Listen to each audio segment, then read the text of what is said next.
নামাজের প্রত্যেক রাকাতে আউযুবিল্লাহি বিসমিল্লাহ পড়তে হবে কিনা। আমরা যখন নামাজ পড়বো প্রত্যেক রাকাতের শুরুতে আমরা যখন সূরা ফাতিহা পড়বো, অন্য সূরা মিলাবো, এই সূরা ফাতিহার শুরুতে আউযুবিল্লাহি মিনাশ শাইতানির রাজিম বিসমিল্লাহির রহমানির রহিম দুইটাই পড়ে তারপরে সূরা ফাতিহা পাঠ করতে হবে, এটা সুন্নাত প্রত্যেক রাকাতে। আর সূরা ফাতিহার পরে যখন আরেকটা সূরা মিলাবো তখন কি বলতে হবে? বিসমিল্লাহির রহমানির রহিম পড়তে হবে, পড়ে আপনি নামাজ শেষ করবেন, এটা হলো সুন্নাহ। কোনো কারণে যদি ছুটে যায় নামাজ হয়ে যাবে, কিন্তু শুরুতে আউযু বিসমিল্লাহ দুইটা আর সূরা মিলানোর শুরুতে শুধু বিসমিল্লাহ, এটা পড়া কি সুন্নাত। আমরা যদি কোনো রাজনৈতিক দলকে সাপোর্ট করি এবং সে ক্ষমতায় বসে যদি কোনো অপরাধমূলক কাজ করে বা অন্যায় করে, তাহলে কি তার সাপোর্ট করার কারণে আমাদের সমান পাপের ভাগীদার হবে? কোন নেতাকে ভোট দিচ্ছেন, আপনি জানেন নেতা ভোট পাইয়া ভোট চুরি, টিন চুরি, গম চুরি, ডাকাতি, খুন খারাপি সব করবে, জানা শুনেও দিচ্ছেন, 500 টাকা পাইছেন সেজন্য। তাহলে এই টাকা যেটা সেটা তো হারাম খাইছেন। আর নেতা সাহেব যত অপকর্ম কুকর্ম করবে সবগুলো দায় আপনাকে কি আমাদের মধ্যে বহন করা লাগবে, এটা মাথায় রাখতে হবে। আপনি দিচ্ছেন ভালো মনে করে, তিনি ভালো এটাই জানতেন, কিন্তু দেওয়ার পরে দেখলেন সে আকাম কুকাম করতেছে, তাইলে আপনার দায় নাই, এটা খেয়াল রাখতে হবে। সমাজে কিছু ব্যক্তি যারা সুদ খায়, এরকম কিছু ব্যক্তি আছে যারা মসজিদ পরিচালনা কমিটিতে যুক্ত থাকে, এদের বিষয়ে কি বলবেন? নতুন বাংলাদেশে অন্তত আপনাদের একটা সংস্কার করা দরকার, আমাদের একটা সংস্কার করা দরকার। মসজিদ কমিটিতে কোনো সুদখোর, ঘুষখোর, 2 নম্বর হারামখোর মানুষ থাকতে পারবে না।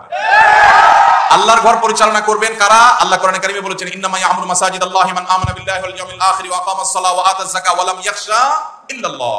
আল্লাহর ঘর আবাদ করবে যাদের মধ্যে ঈমান আছে, যারা নামাজ কায়েম করে, যারা যাকাত আদায় করে, যারা আল্লাহ ছাড়া কাউকে পরোয়া করে না, মুত্তাকি পরেজগার। এখন মাংসপেশি দেখে, বাহুর জোট দেখে, টাকার জোট দেখে মসজিদ কমিটির সদস্য করা ঠিক না।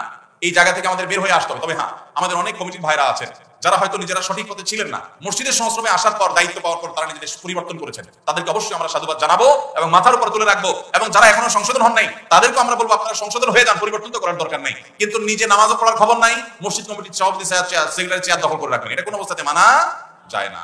আমাদের নিজেদেরকে পরিবর্তন করার সিদ্ধান্ত নিতে হবে। এলাকায় কিছু লোক আছে যারা বিয়ের সম্বন্ধ আসলে ভেঙে দেয়, তাদের সম্পর্কে কিছু বলেন। খুব দরকারি একটা প্রশ্ন ভাই, খুব দরকারি একটা প্রশ্ন। আমাদের দেশের গ্রামে গঞ্জে এই ধরনের নিকৃষ্ট মানুষ, এই ধরনের ফাসিক এবং পাপিষ্ট মানুষ বহু আছে। এমনকি অনেক লোক আছে নামাজ কালাম পড়ে, মসজিদে জামাতের সাথে নামাজ আদায় করে, কিন্তু মানুষের বিয়ে শাদী উপলক্ষে খোঁচাখুচি করে।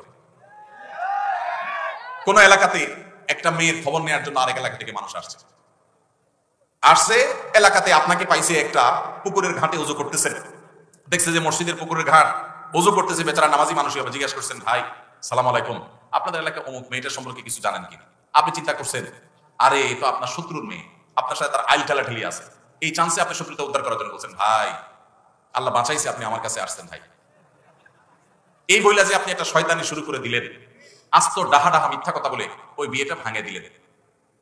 এই কাজটা শুধু মিথ্যা না, আল্লাহর জমিনে আল্লাহর আরশ কাঁপার মতো সবচেয়ে ভয়াবহ অপরাধগুলোর মধ্যে থেকে একটি। কারণ এখানে একটা নিষ্কলুষ চরিত্রে আপনি কালিমা দিলেন, একজন নিরপরাধ মানুষ সম্পর্কে মিথ্যাচার করলেন, আবার নিজে মিথ্যা কথা বললেন, আবার ওই লোকটাকে অসত্য সংবাদ দিলেন, মিথ্যা সাক্ষ্য দিলেন। অনেকগুলো কবিরা গুনার সমাহার এখানে আছে, একটা কবিরা গুনাহ নয়, অনেকগুলো কবিরা গুনাহ একযোগে হচ্ছে, আপনি টেরও পাচ্ছেন না। জাহান্নামে যাওয়ার জন্য বেশি কিছু দরকার হবে না ভাই। আবার দেখা যায় নিজের পক্ষের লোক সম্পর্কে যদি জিজ্ঞাসা করে, ভাই অমুক ছেলেটা সম্পর্কে কি জানেন? ছেলেটা আপনার বোনের ছেলে, বাইক না, আপনার কাছেই আসছে। আপনি চিন্তা করলেন, হায় হায় আল্লাহ বাঁচাইছে যে আরেকজনের কাছে যায় নাই, ছেলের গুদুর আছে, বহুত বদনাম আছে। আপনি বলতেছেন, ভাই আমাদের এই গ্রামে যদি একটা ফেরেশতার মতো ছেলে থাকে, এই ছেলে আছে ভাই, একের ছেলে একে।